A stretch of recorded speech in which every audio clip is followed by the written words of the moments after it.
Shalom Aleichem, Erev Tov, welcome back. It's so fun now to see some old faces and new faces.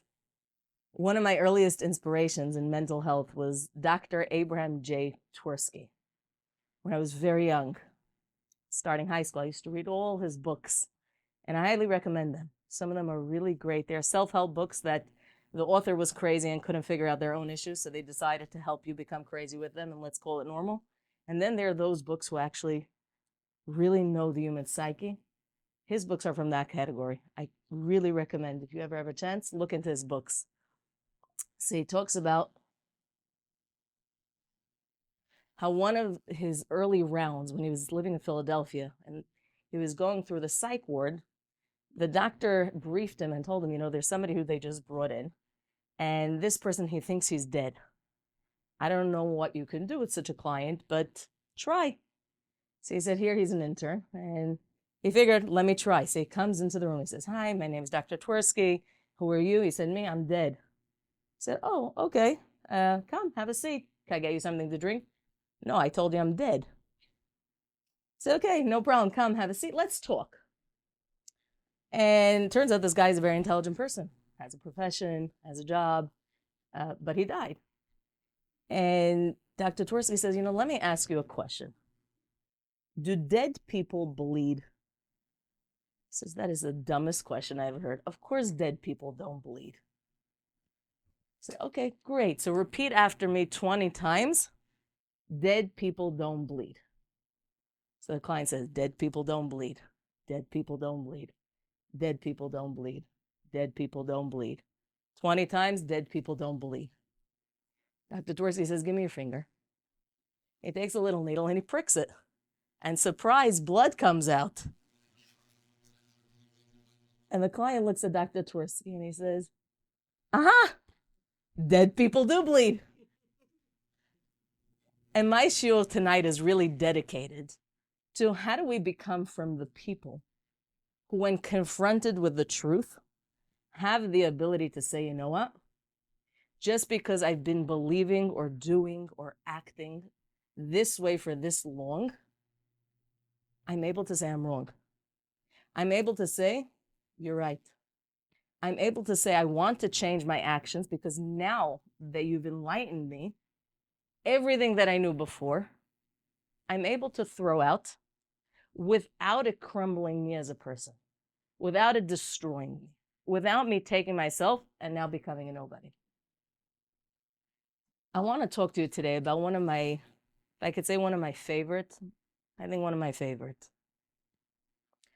favorite characters in the Tanakh. I was actually introduced to when I didn't even know how to read, write, or speak. My mother, who should live and be well with my dad, I always tell her when I grow up, I'm going to be a tzaddiket, I'm going to be righteous like her. And then she says, no, you can't be. I say, why? She said, because you're just like your dad. And I never know if that's a compliment or an insult. But my hope and prayer is that one day when I grow up, I'm going to be like her. From when I'm tiny, all I hear her in the morning as she's cooking and baking and cleaning, she's chanting Tehillim. So what I grew up with ringing in my ears was the words of David HaMelech. David, the king of the Jewish people. And very often, we know a lot about him, a lot of stories, but we don't take the time to know him for who he was, his struggles, his personality, his complexity. Today, I want to go there with you, if you'll allow me. So the first place I want us to look is in a Gemara. Now, in your Tanakh, that's not where you're going to find it. You could take out Sefaria, or you can just listen. But if you're going to open up your Gemara, you're going to Sefaria, into the Talmud. You want to look at Avodah Zarah, and it's going to be Dalid, which is 4, Amud Bet. Okay, so it's going to be the second of the pages. And you have your very interesting conversation. If you scroll all the way down to the bottom,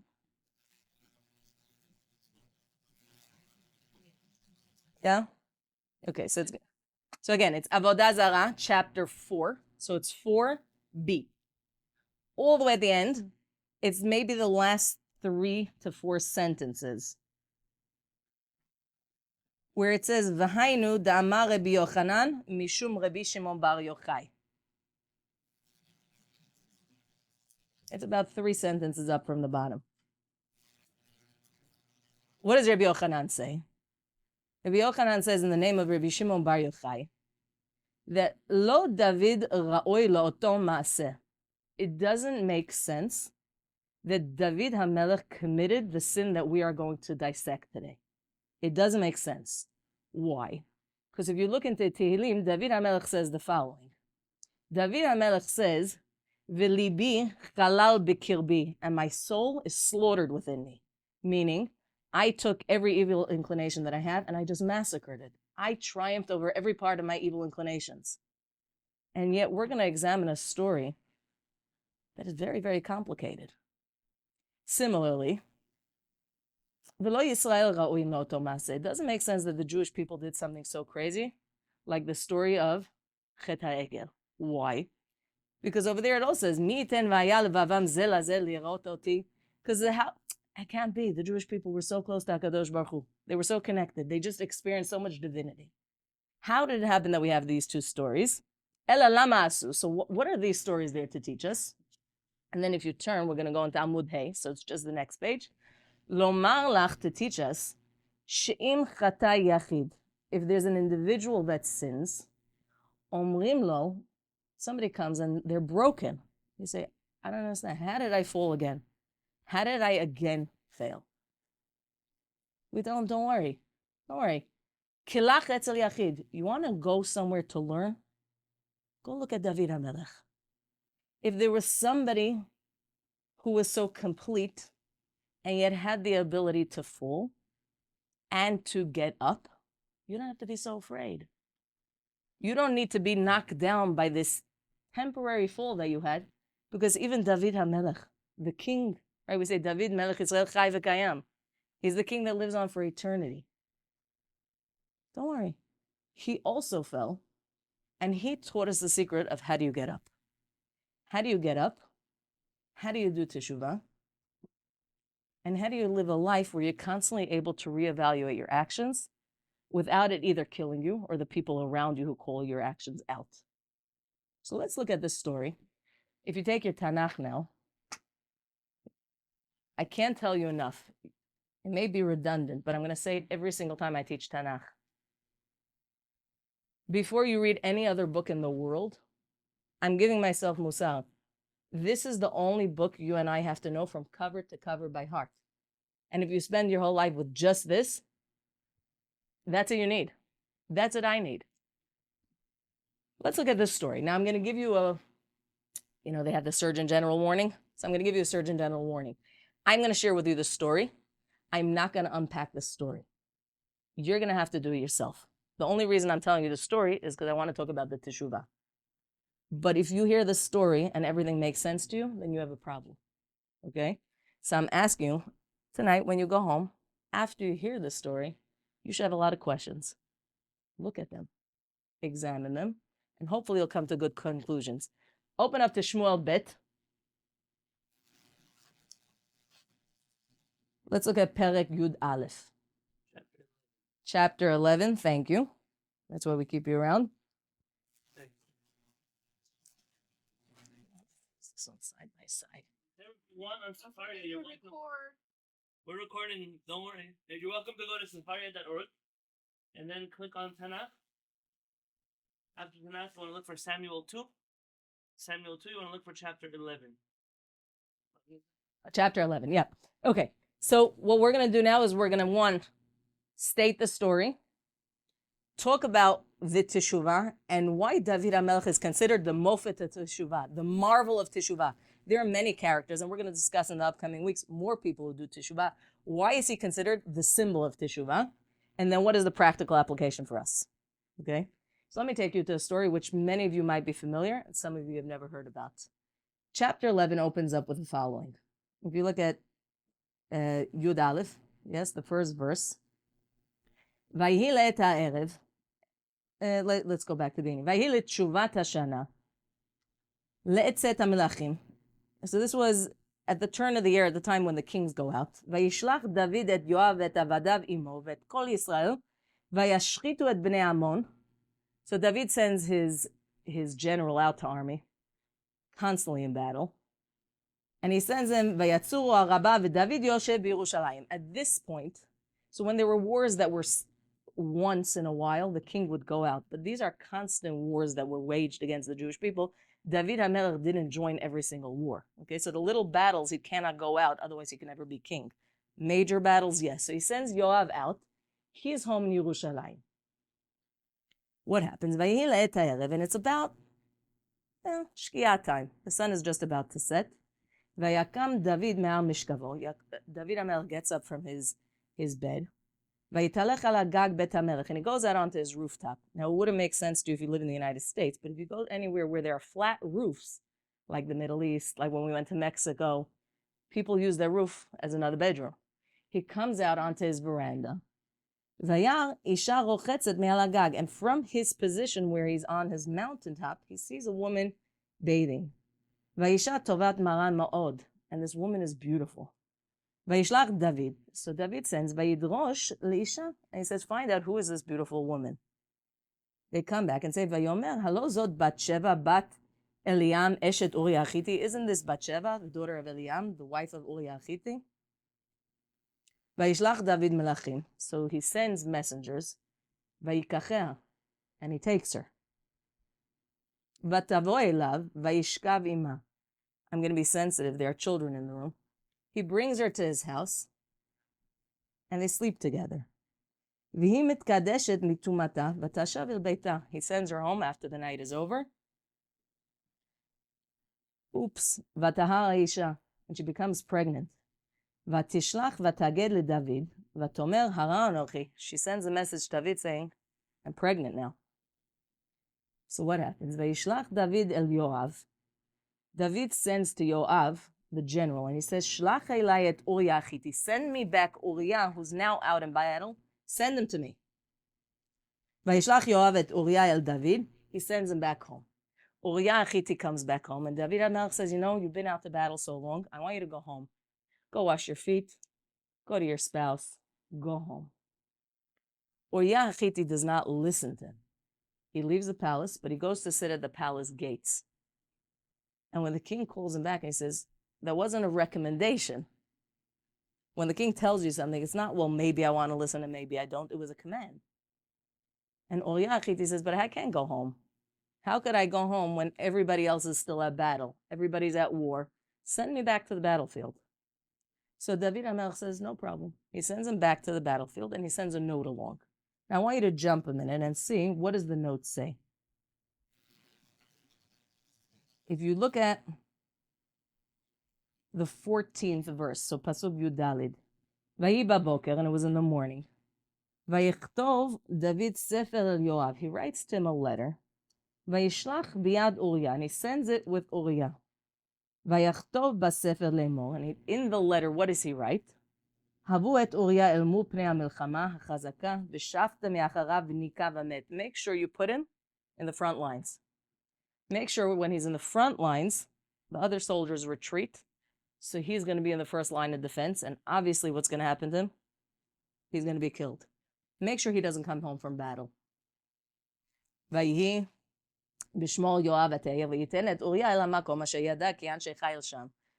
Yoav, the general, listens to the commandment of David HaMelech, puts him in the front line, and ultimately Uriah Achiti is killed. So now he's dead. Yoav sends a message back and he says, mission is accomplished. Yoav ben Tzruya is not coming home.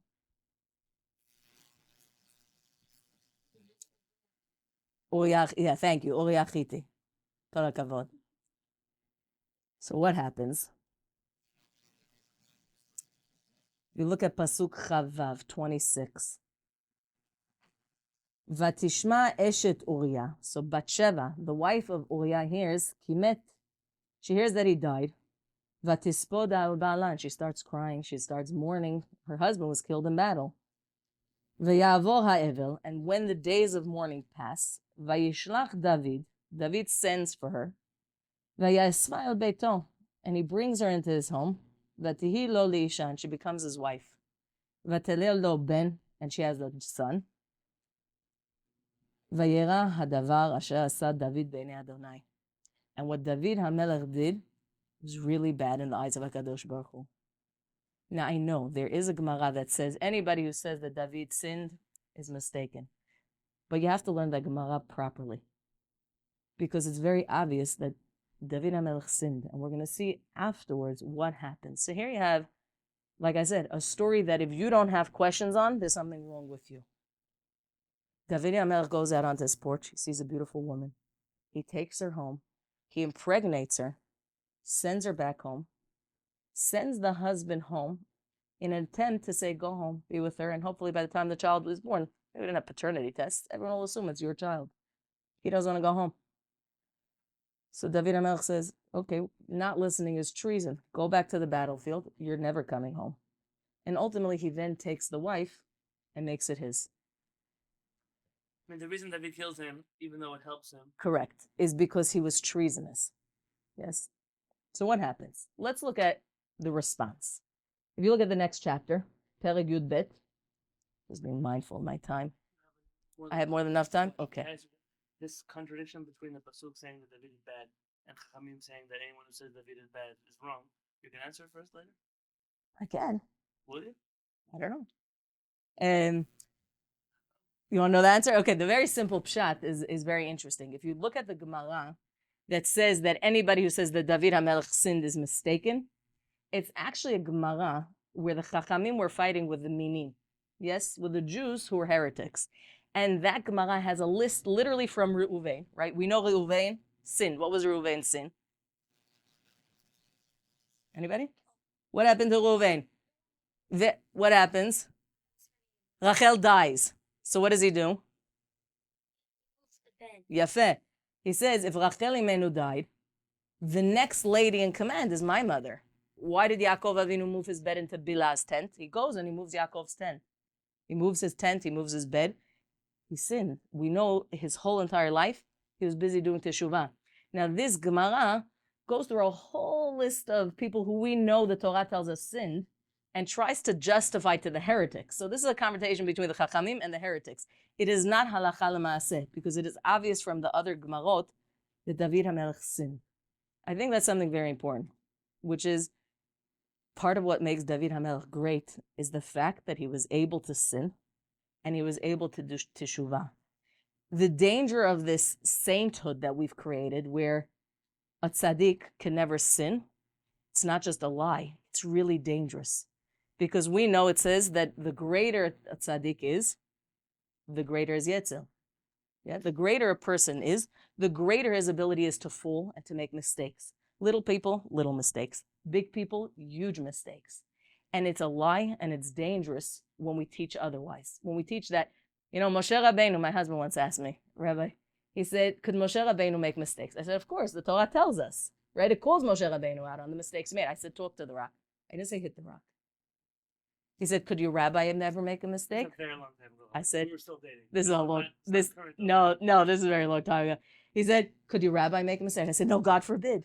He said, hold on. So, you're telling me Moshe Rabbeinu, he could make mistakes. Though we know Moshe, it says, Lo kam od navi k'Moshe Rabbeinu. There was never a prophet like Moshe. There'll never be anybody like Moshe. He was the greatest. He can make mistakes, but your rabbi can't. I said, yeah. That kind of logic is really dangerous. One, because it teaches us there are saints up there that they're like God. They're the untouchables. I will never be like them. That's one danger. More dangerous, when they do bad things, the Jewish community covers for them consistently because it couldn't be bad. So if the rabbi comes out as a sexual predator, no, it must be he was doing some kind of mitzvah. The answer is no. He belongs in prison, and there's a legal system that takes care of such people. But if we don't call it out, because they're God, it's hugely problematic. So that is the answer to did David HaMelech sin? Absolutely. And I want to look at the next chapter with you and examine, so what happens next? Because sinning is human. His response, that's what makes him who he is. Look at the next chapter, Perek Yud Bet, the 12th chapter, immediately after the story. Vayishlach Adonai et Natan el David. Hashem sends the national prophet, at this point is Natan HaNavi.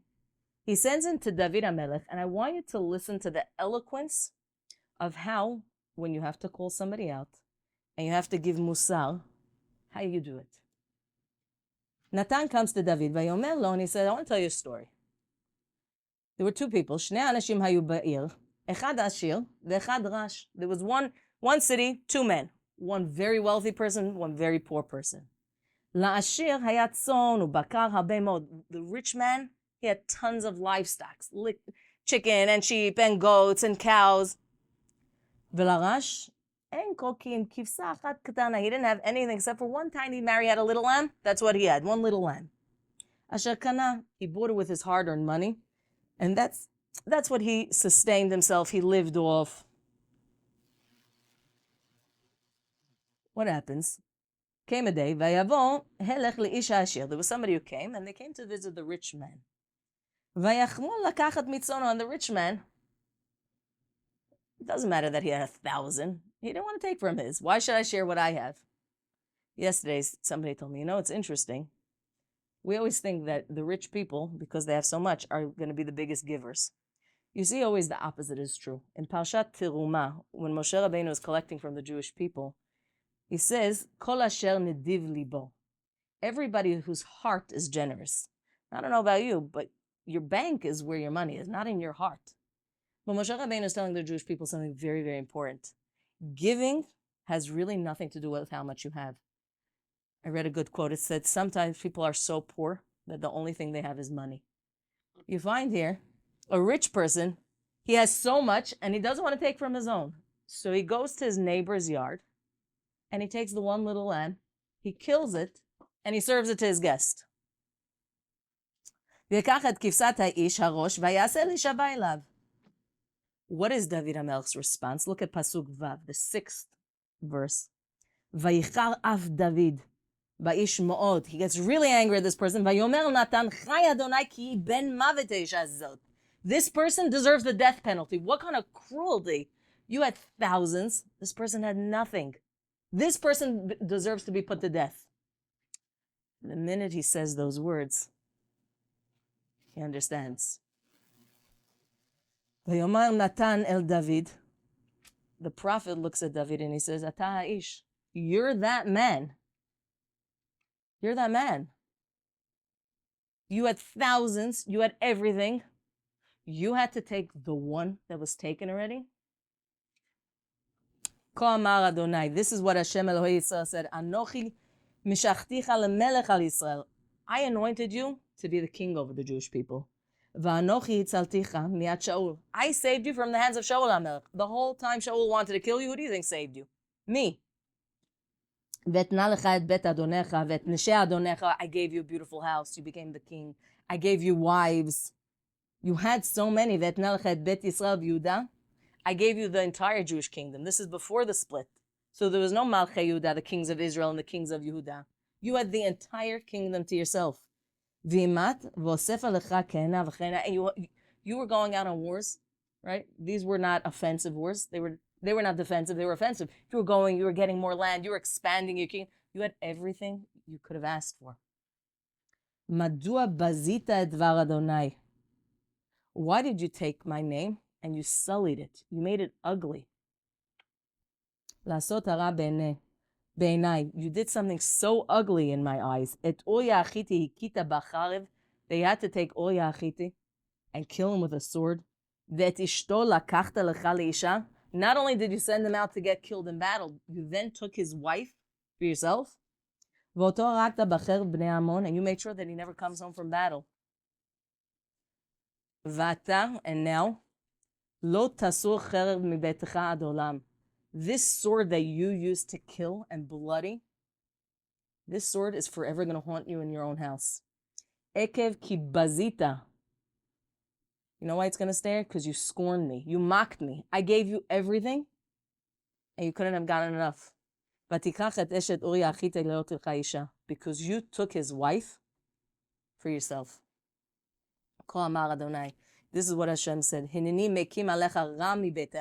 I will make sure that from your own house, evil is going to start sprouting.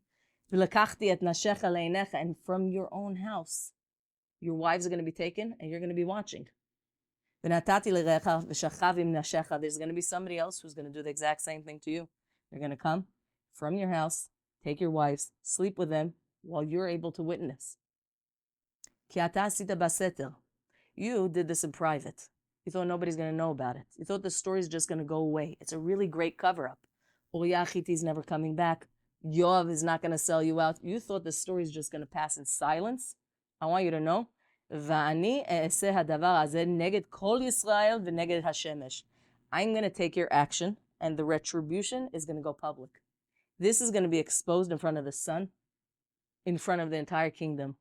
I believe it was Louis Brandeis, who was one of the justices in the United States court.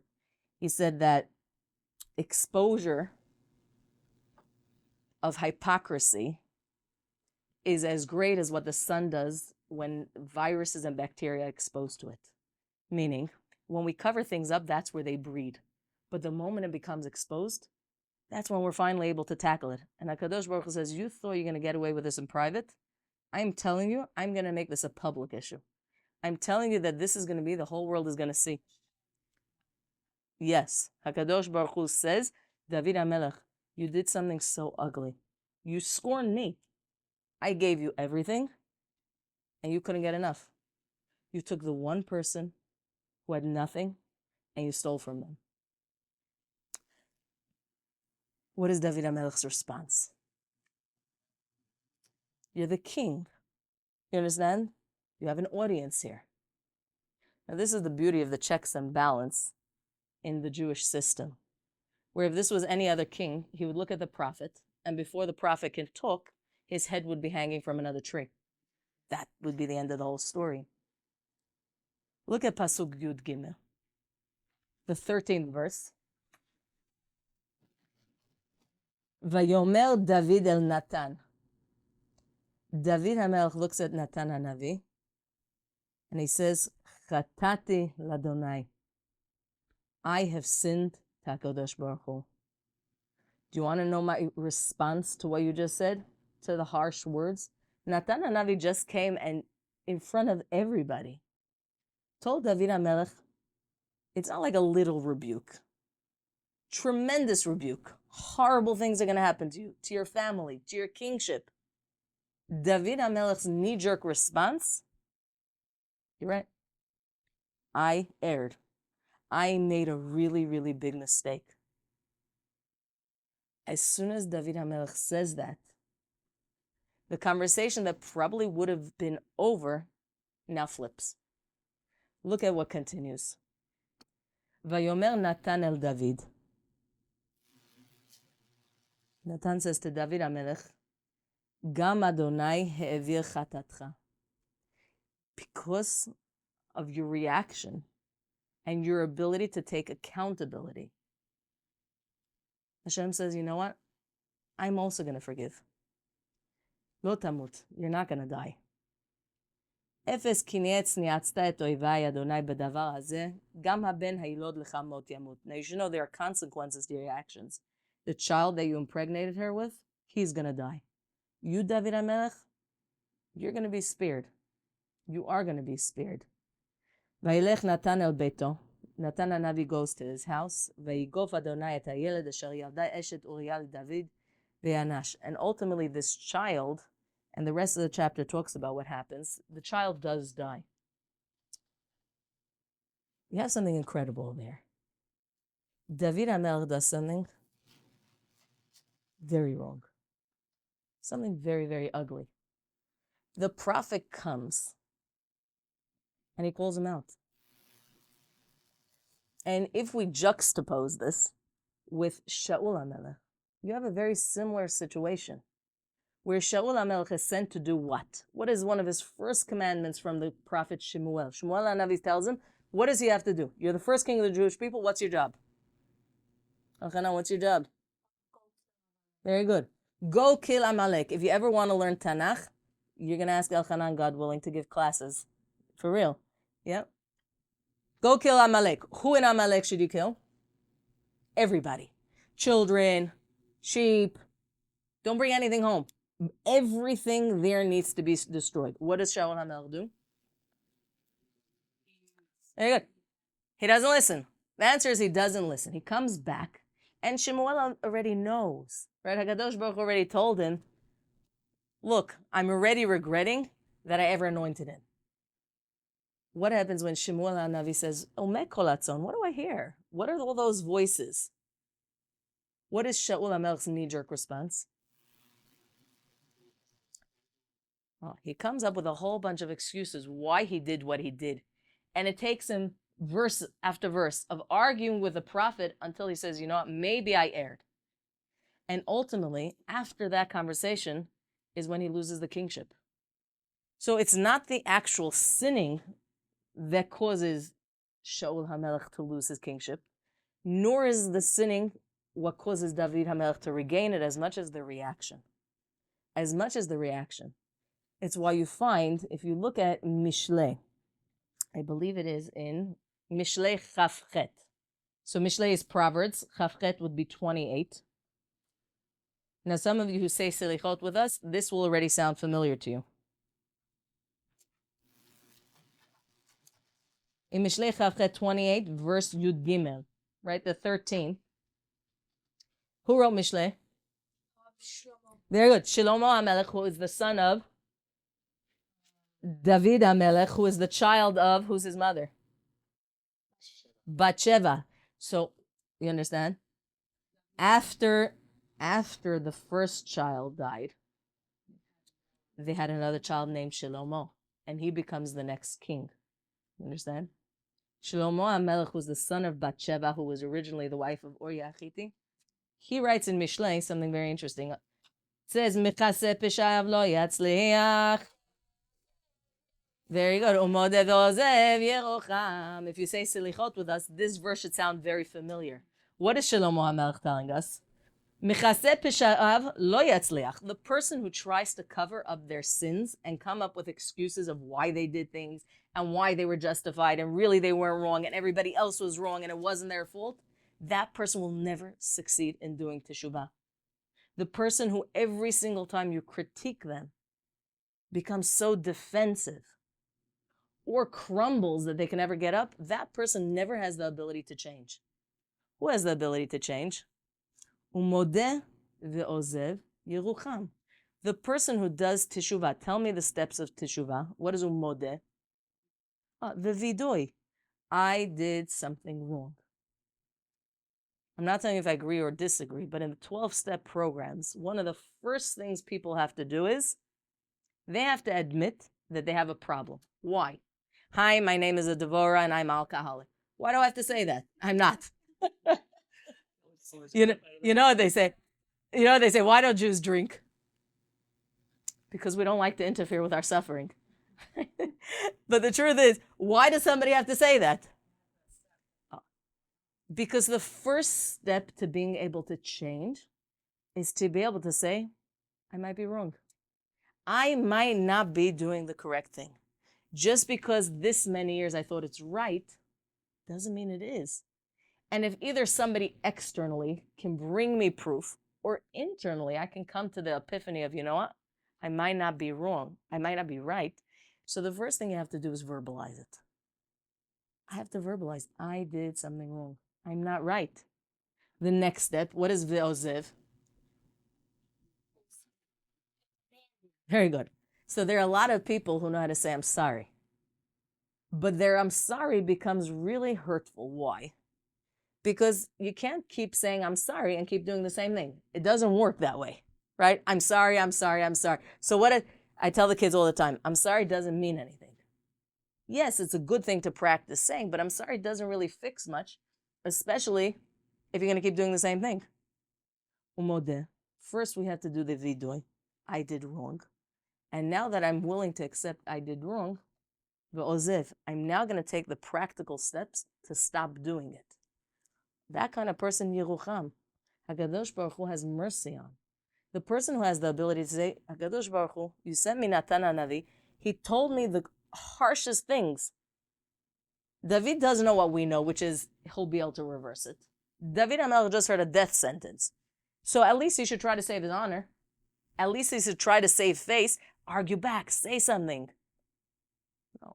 When faced with the truth, the king says, you're right, I was wrong. And that takes everything and shifts it. I want to look with you at Perek Nun Aleph. in Tehillim. So the 51st chapter of Tehillim, which is written by David HaMelech in response to this whole story.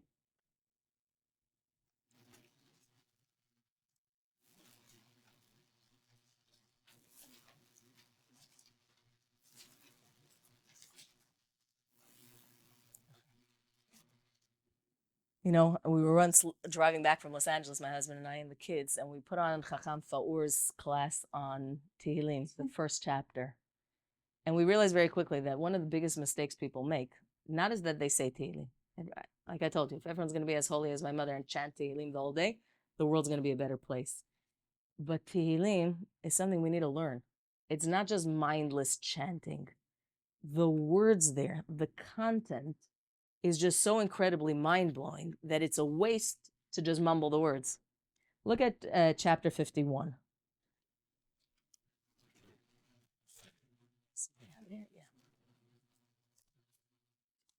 So if you'll notice, this was made, Lamnatseach, what does it say? Chapter 51 in Tehillim. Rachel, you could say it a little louder. We allow women to speak in this community. We may kill you afterward. No, but you know what they say? Somebody once came from the Soviet Union, and this was back when there was a Soviet Union, and they said, I don't understand. Like, the Americans, you always say you have freedom of speech. We also have freedom of speech.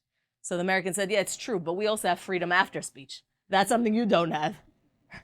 Look at Perek Nun Aleph, the 51st chapter. Lamnatseach Mizmor LeDavid. This is a Perek, a chapter of Tehillim that is composed when? Thank you, Elchanan. Bevoy elav Natan HaNavi, kasher ba el Batsheva. When Natan HaNavi comes to him regarding the matter of Batsheva. Now that's the actual translation of the pasuk many, many years ago, and I credit, you should know, I used to go to a shiur in Brooklyn. It was actually in the Achiezer Synagogue on Avenue S and Ocean Parkway. I don't know if it's still there, but Rabbi Yisrael Reisman, who is the rabbi of the Agudas Yisrael of Madison, has been giving for years lectures on Navi. And I really credit much of my love for Navi to his classes that he gave. One of the most eloquent, well thought out Navi classes I ever have gone to in my life. And he said an interesting interpretation. He said, if you look at the pasuk, again, it's not the pshat, right? This is not the translation. He said, if you want to understand how to give rebuke, whether you're the one rebuking somebody else or you're giving it to yourself, look at this verse. It says, Bivoy elav Natan HaNavi. This chapter of Tehillim is written when Natan HaNavi comes to him. How does Natan HaNavi come to him? Kasher ba el Batsheva. The same way David came to Batsheva. David HaMelech comes to Batsheva with tremendous love, passion, desire, want. Natan HaNavi comes to David with the same feelings, love, care, concern.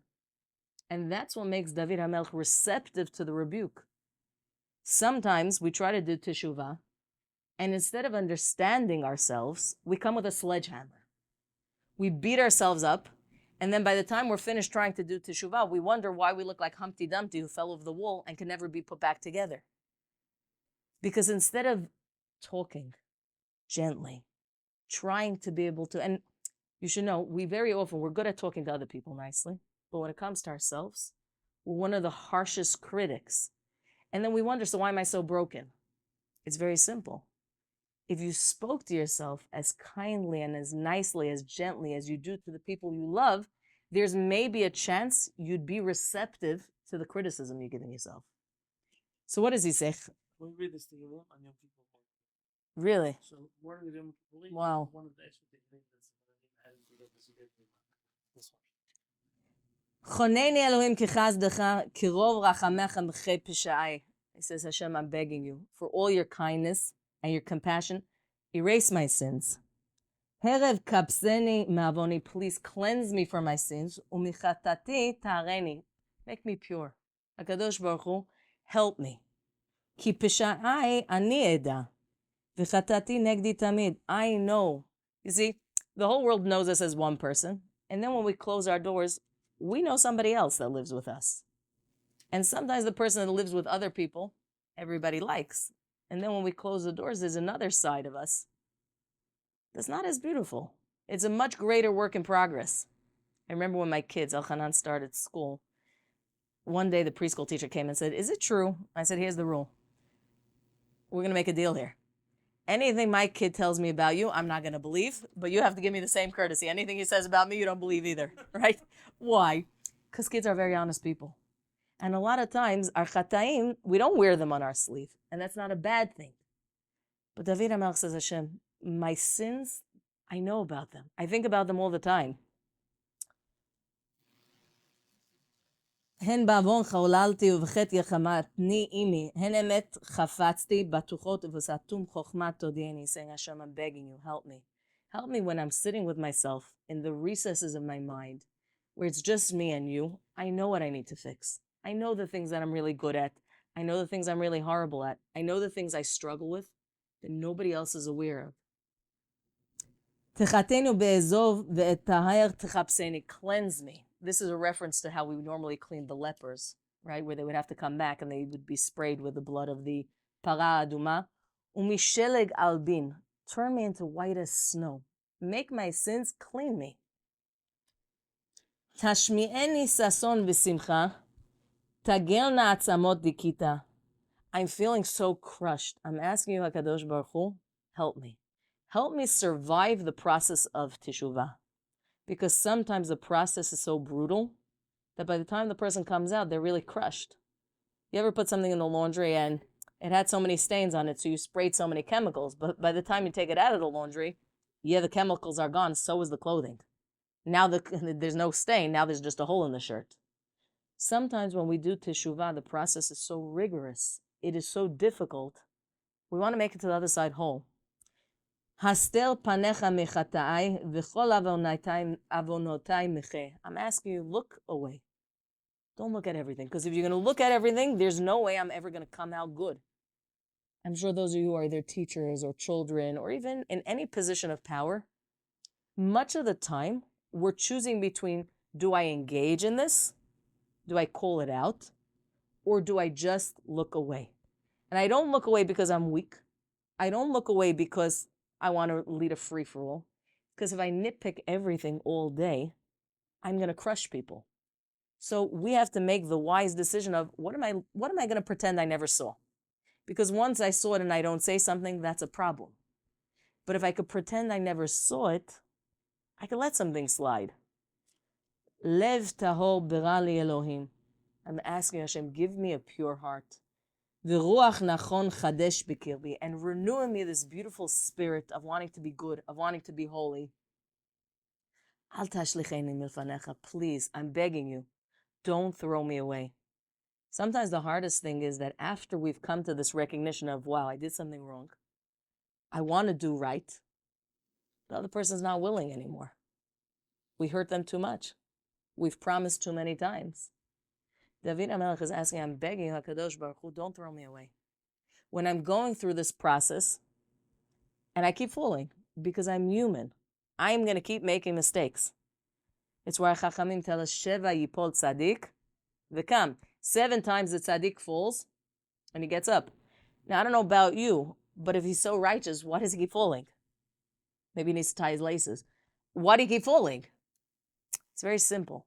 Falling is an inevitable part of learning. You ever see a baby learn how to walk? If the baby never falls, that means your baby is crippled. It means they never tried to walk. They fall, they get up. They fall, they get up. Imagine if the baby says, I fell what? Can I embarrass you, Michael? I have to embarrass you. Once we went ice skating. Do you remember?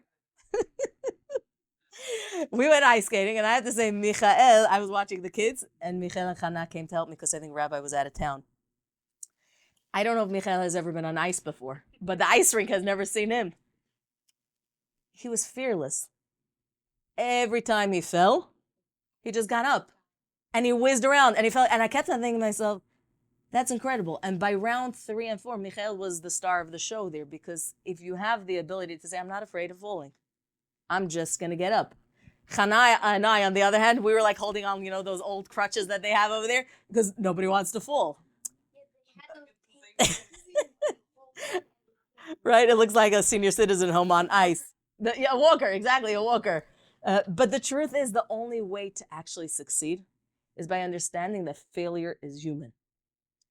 Kadosh Baruch Hu, don't throw me away. Even if I fall 1,000 times and I come again and I say I'm sorry, and you, Kadosh Baruch Hu, you know that tomorrow I'm going to do it again, don't throw me away.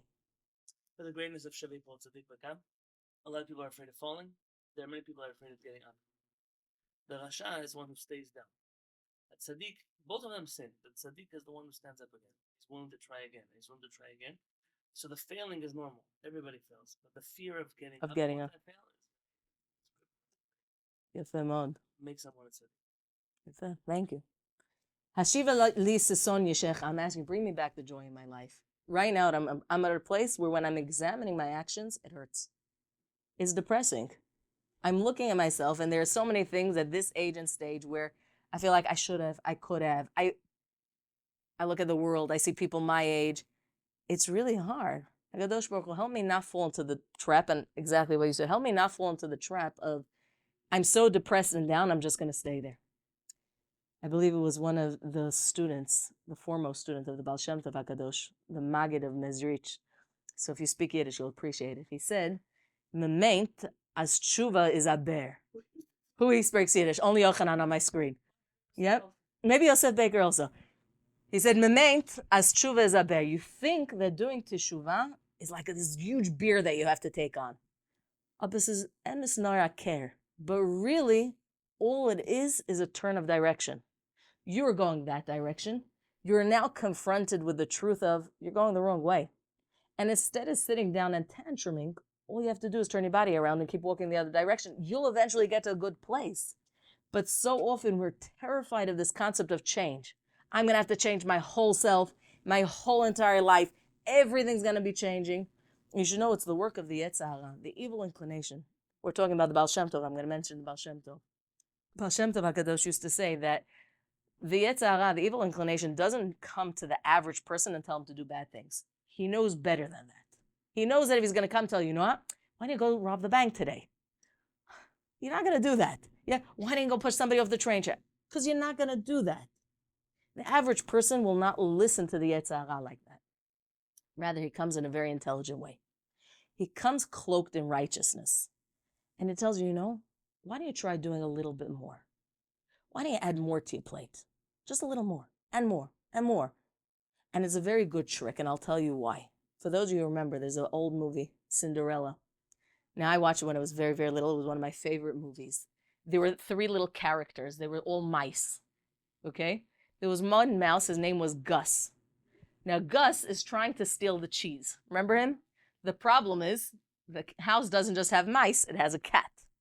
So what does this little mouse do? He keeps going and he piles the cheese. 1, 2, 3, 4. By 4, he should be happy. But he's greedy. So what does he do? He keeps piling up. And his problem is because he keeps taking more than he can handle, that's when the whole stack falls.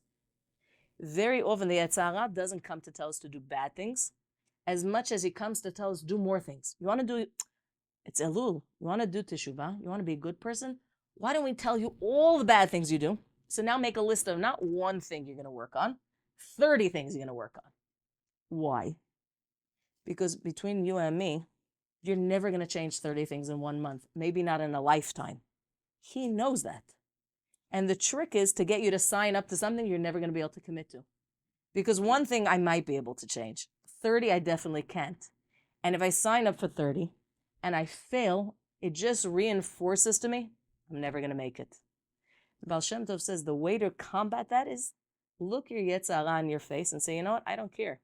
You're trying to, you want me to take on stringencies? I don't believe in stringencies. You want me to do more mitzvot? I don't believe in mitzvot. What do you mean? That's what you tell your Yetzer Hara. Because he's a liar. He's a liar who's trying to entrap you into taking on more than you can handle. And the more than you can handle, though it feels righteous, is really a very dangerous rabbit hole. Let's finish with David HaMelech over here, and I want to talk to you about 2 more parts.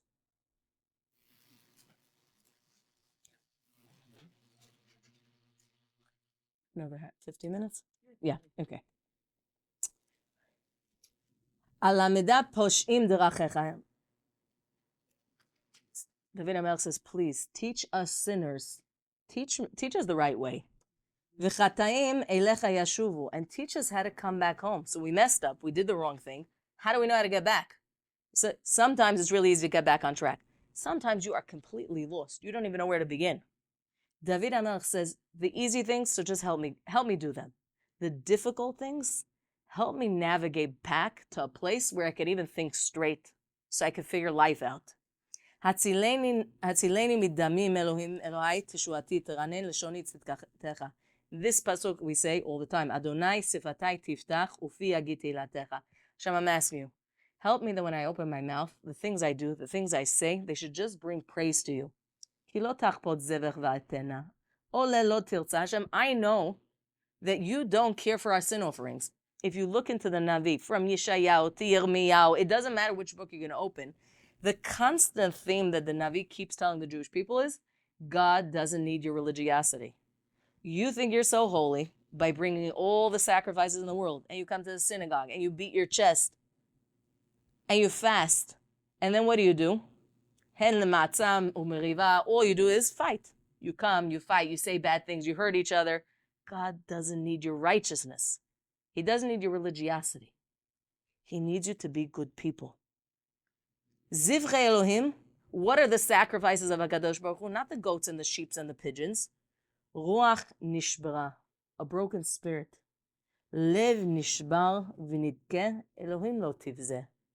It doesn't help if you come to the synagogue 40 nights of selichot, and then every single time you walk out the front door, you're nasty to the people near you.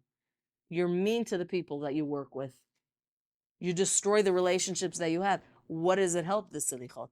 Maybe it helps the other people because they get an hour and a half break from you. But it doesn't help you. It doesn't help anything you do. HaKadosh Baruch Hu doesn't need the actions as much as he needs us. He needs that broken spirit, that heart that understands, wow, I did something wrong.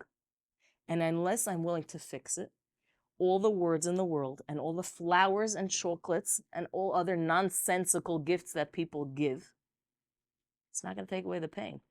It's not going to change things. Just because you love bomb somebody with something. No, you don't love bomb somebody with somebody. Hopefully. That would not be legal. If you love bomb people, but you're still a narcissist, you're still just a narcissist trying to manipulate people. That's how it works. Right? One doesn't counter the other.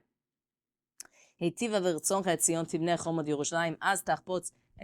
the Tehillim.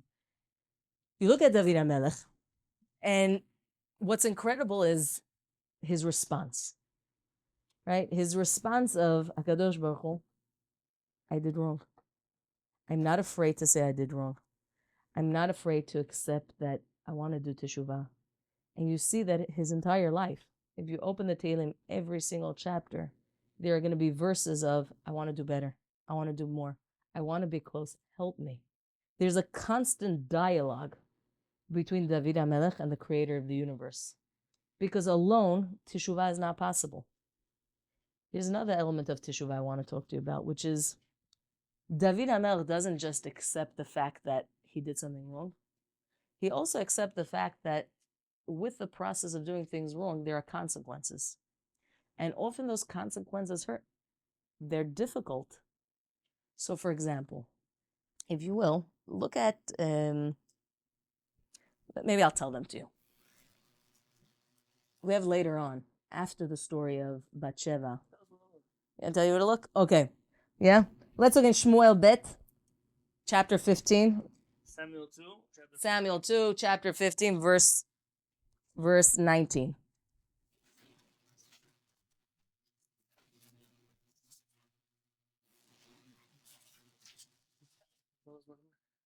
Yeah? I have to find it here in my other book. Here we go. What does it say? Shmuel Bet, chapter 15.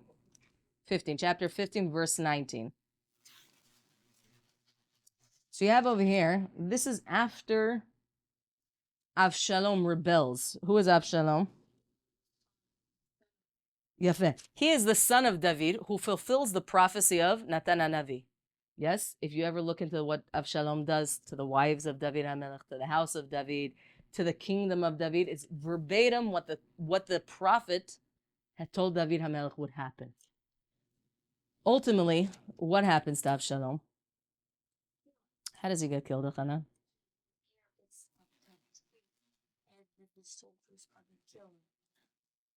Very nice. So ultimately, he gets killed. What is the king's reaction to hearing about the news?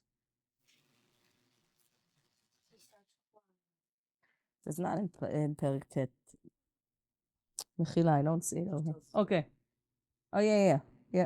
So what happens? Mechila. Avshalom dies.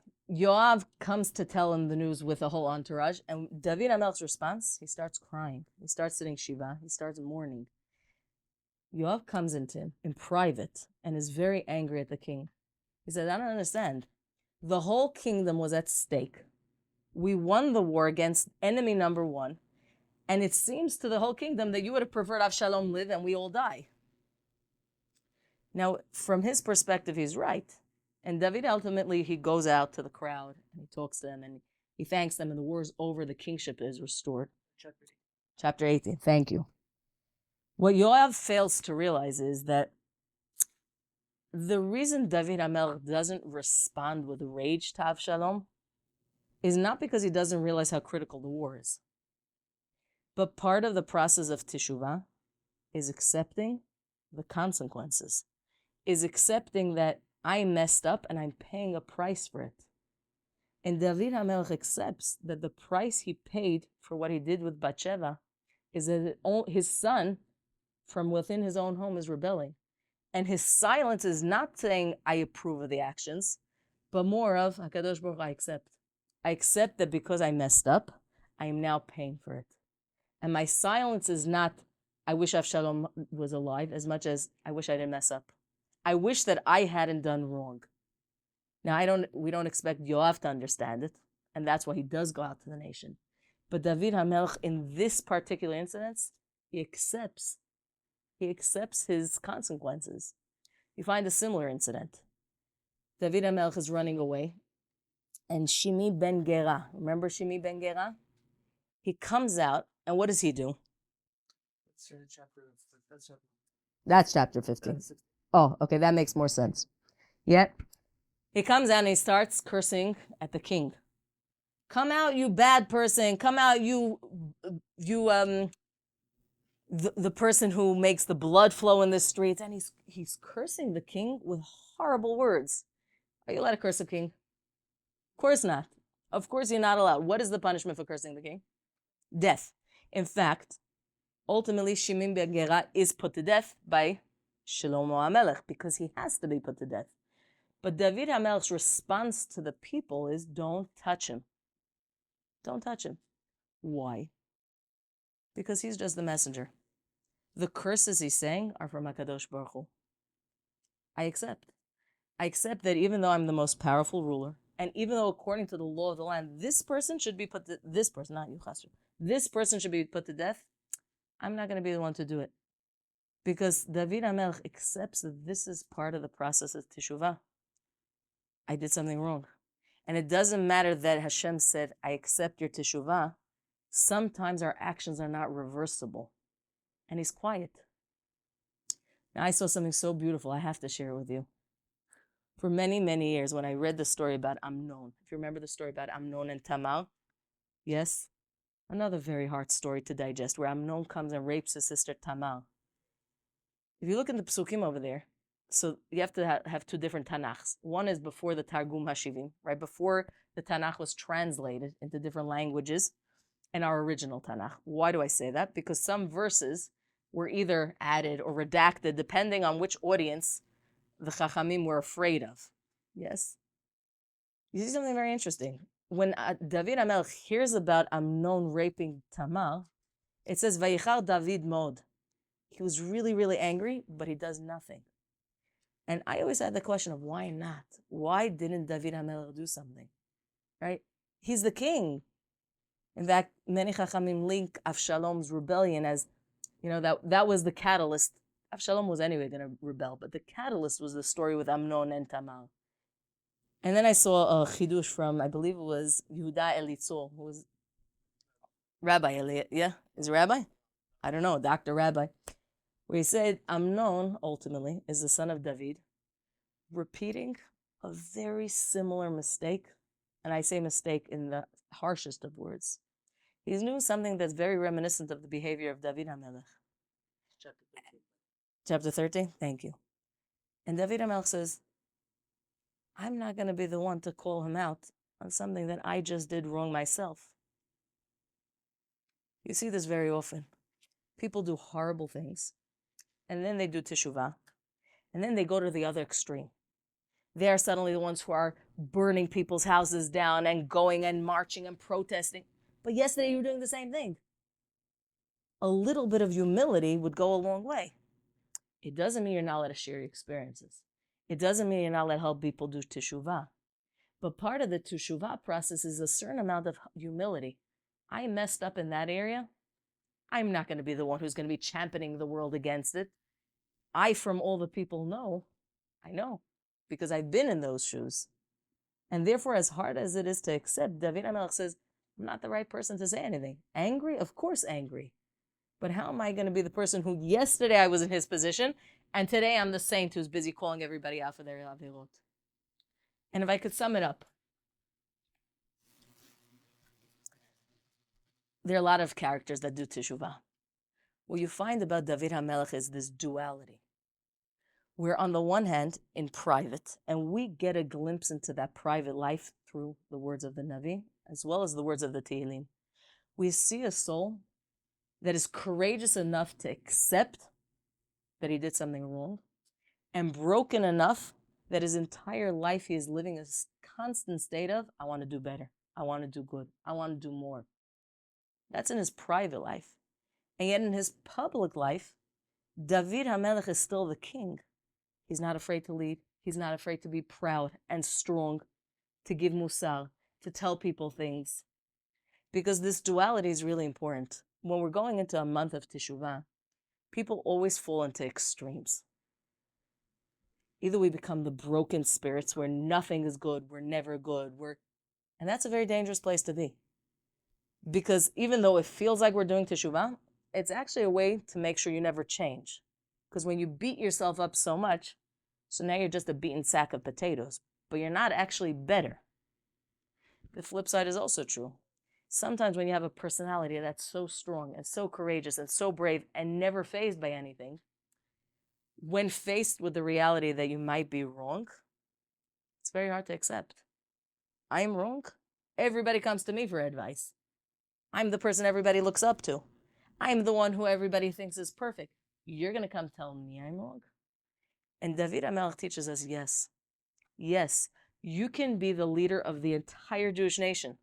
You could be the leader that even thousands of years later we consider the king of the Jewish people. And there's no contradiction. Quite to the contrary. Because he was able to be the powerful leader, he was also able to be the humble servant of HaKadosh Baruch Hu who said, I messed up. I did wrong. I'm still a human. It doesn't matter if the whole world knows I'm the king. HaKadosh Baruch Hu, I'm a slave. And as a slave, and as a servant, and as a child, I'm not afraid over and over and over again to keep saying, I'm sorry, I messed up, I did wrong. Tomorrow I want to do better. But tomorrow, when the sun shines, I'm going to stand back up. I'm kamti bashmolet. We're going to say that now with silichot. I'm not afraid to keep getting up. Even though yesterday I told you that at night my pillow was soaked with my tears because I was busy doing teshuvah. But by the time the morning comes, you have to get up. You have to cry. You have to do teshuvah. But it can never come at the expense of breaking us as much as breaking to remodel into something more beautiful and better. And I'm blessing us, Bezrat Hashem. Like I said, I think there's a tremendous amount here to unpack. But if there's somebody who's going to be the marvel of teshuvah, it's going to be David HaMelech. And I'm blessing us all that if we could at the very least learn from David HaMelech, in the end of the day, we're his children. We are the children. We are the children of HaKadosh Baruch Hu. And I'm blessing us with a season of tremendous strength, and tremendous compassion from HaKadosh Baruch Hu, not just as individuals, but Am Yisrael, the Jewish people.